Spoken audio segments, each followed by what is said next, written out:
Welcome to நௌரின் kitchen.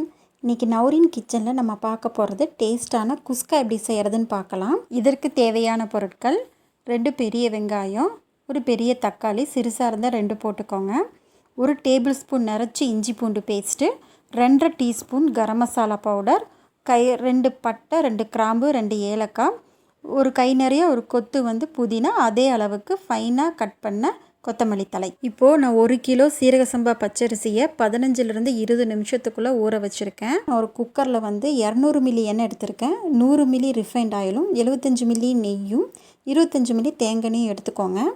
இப்போ எண்ணெய் காஞ்ச பின்னாடி 2 பட்டை, 2 கிராம்பு, 2 ஏலக்காய் போட்டு வெடிக்க விட்ட பின்னாடி 1 டேபிள் ஸ்பூன் நிறச்சி இஞ்சி பூண்டு பேஸ்ட் எடுத்துக்கோங்க. நான் இப்போ 1 கிலோ சீரக சம்பா பச்சரிசி எடுத்திருக்கேன். இதுக்கு 1 டேபிள் ஸ்பூன் நிறச்சி எடுத்துக்கலாம்.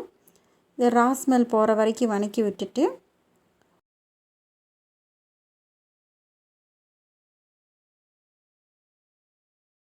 வெங்காயம் நீளமாக கட் பண்ணால் போதும். இப்போ ஆனியனை நல்லா டிரான்ஸ்பரண்ட்டாக ஆகிற வரைக்கும் வணக்கிக்கோங்க, ப்ரௌன் ஆகிற வரைக்கும் விட வேண்டாம். இப்போ ஒரு பெரிய தக்காளி, ஒரு பெரிய தக்காளி எடுத்துக்கோங்க, சிறுசாக இருந்தால் 2 போதும்.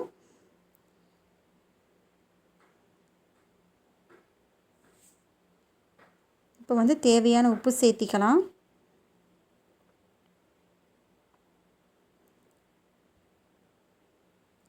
தக்காளி பெருசாக உடையணுங்கிற அவசியம் இல்லை, ஒரு முக்கால்வாசி உடைஞ்சிருந்தாலே போதும். இப்போ 2.5 டீஸ்பூன் கரம் மசாலா பவுடர்,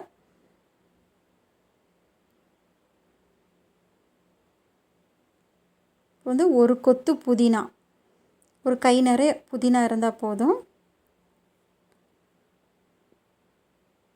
நல்லா வணக்கி விட்டுக்கோங்க.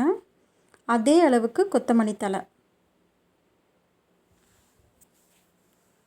நல்லா ஃபைனாக கட் பண்ணி வச்சுக்கோங்க.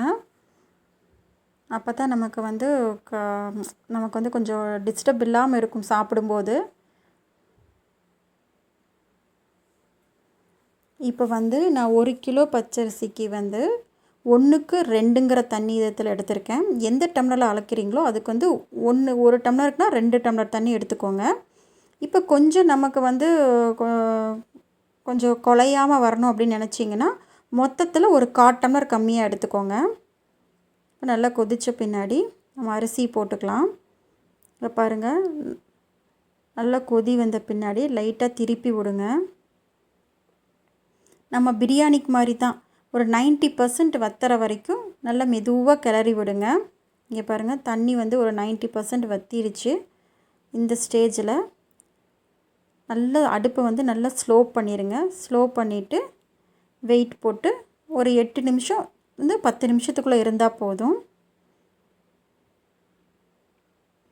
பாருங்கள், இப்போ நான் ஒரு 10 நிமிஷம் வச்சுருந்தேன்.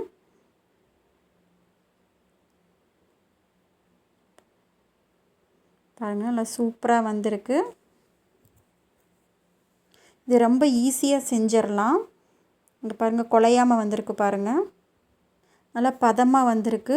ரொம்ப உங்களுக்கு விரைப்பாகவும் இல்லாமல் குலையும் இல்லாமல் நல்லா பதமாக வந்திருக்கு. இது ஏற்கனவே நான் குருமா ஒரு வீடியோ போட்டிருக்கேன். அதுக்கு சரியான மெயின் டிஷ் என்னென்னா இது குஸ்கா தான். உங்களுக்கு பிடிச்சிருந்தால் லைக் பண்ணுங்கள், ஷேர் பண்ணுங்கள், சப்ஸ்கிரைப் பண்ணுங்கள். தேங்க்யூ.